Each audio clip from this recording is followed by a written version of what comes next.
Riz, such a pleasure to speak with you, and congrats on Hamlet. Um, this film's interesting. It's set in the modern day, but you're still using Shakespearean English.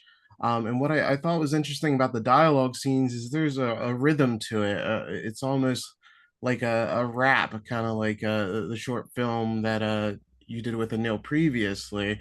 Can you speak to your approach to the dialogue scenes? Because it's so interesting to see that interplay between actors. Yeah, I mean, I think the a lot of people feel like Shakespeare isn't for them. They find it hard to understand. They don't catch all of it.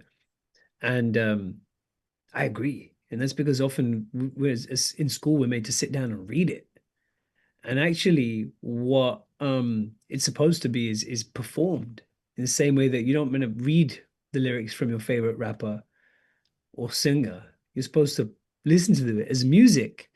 And so Aneil Karia, as you said, he has a background in directing rap music videos. We did a rap music video together that we won an Oscar for.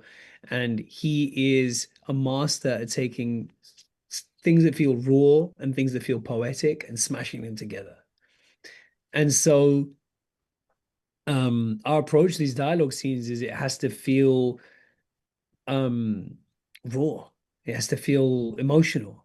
And we have to move people with the feeling rather than uh, confuse people with the cleverness of it, if that makes sense. Makes total sense. And there's such a great history of Hamlet on film from Laurence Olivier to Kenneth Branagh and Ethan Hawke. A lot of incredible actors have given their mark on this role. And now you get to add yourself to the list. What does it mean for you to be adding to that legacy and adding a different dimension than we've previously seen?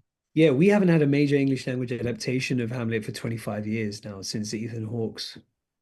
And it felt like it's time for one now because, Hamlet as a story is dealing with a very timely theme for us. It's dealing with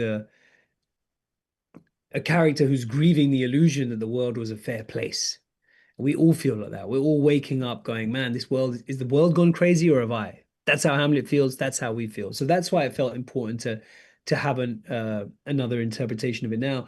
And in terms of adding another dimension to it, it just always felt to me that like, this is a story that belongs to the world and it's drawn from a myth that is goes beyond any cultural barriers. Shakespeare didn't make up the story of Hamlet. He's drawn it from a really ancient myth from time immemorial. And so I wanted to create a version of this, excuse me, that is breaks out of the box that it's usually put in. It's not this specifically British museum artifact. It's this urgent, global, contemporary question and feeling at the heart of it. And so I always felt that we would add a fresh dimension by leaning into the specificity of who me and Aneil are and setting it in our community.